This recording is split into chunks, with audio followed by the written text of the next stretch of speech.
kufara muri ya Zimbabwe nyika inoda kufara muchiita zvinhu zvenyu andika hey hazvina kumira mushe muri ya Zimbabwe musi wa 28 December andika regai ndikuzivise chikomana bigi vaudze saka musi wa 28 amana chitomborwiziri kuti tinenge tiri kugwanzura vanhu vangu anonzi Ndunge Youth ari kulauncha 5th anniversary yake ari mumangoma. It's not an easy journey amana ukaona wane 5 years uri music industry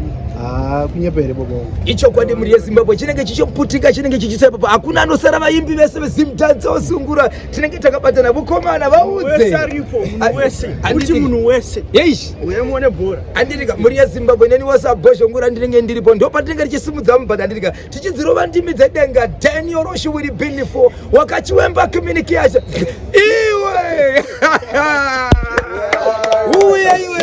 uye tinakanda andirika man saka mazvinzwira mana koma bhozho vanenge varipo taenda isu bye.